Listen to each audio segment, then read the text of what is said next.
तो छठी मैया की जय। एक कॉपी बोलेली छठिया माता, सुनाए सेवक लोग, सुनाए सेवक लोग। ए मोरा घटिया दुबिया उपजी गईले, मकरी बासे ढालेले, मकरी बासे ढालेले।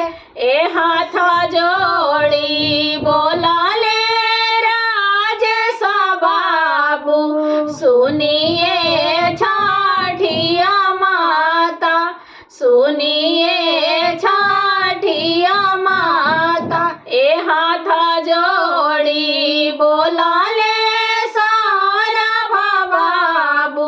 सुनिए छठिया माता, सुनिए छठिया माता। ए हाथ जोड़ी बोलाले मानना बाबू, सुनिए छठिया माता, सुनिए छठिया माता। ए रौरा घाटे दुबिया मकरी उजारी देव, मकरी उजारी देव।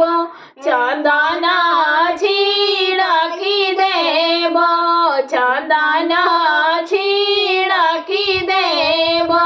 दूधावे अर्घ देव, दूधावे अर्घ देव। घिउए घिउए हूँ माधई देव। ए कॉपी बोलाली छठिया माता, सुनिए सेवक लोग, सुनिए सेवक लोग। ए मोरा घाटे दुबिया उपजी गईले, मकरी बासे ढालेले, मकरी बासे ढालेले।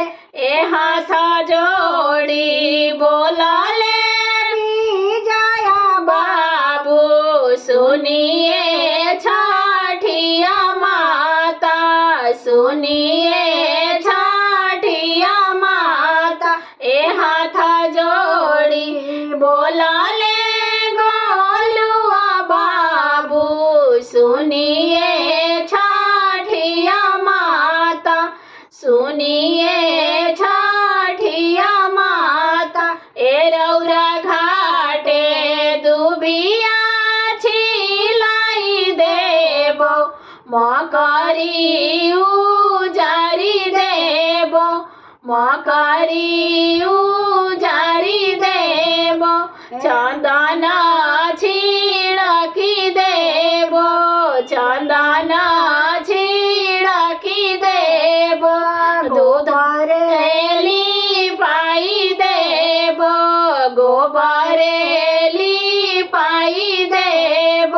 घिउए हूँ माधी देव, घिउए हूँ माधा देव। दूधावे अर्घ देव, दूधावे अर्घ देव। बोलो छठी मैया की जय।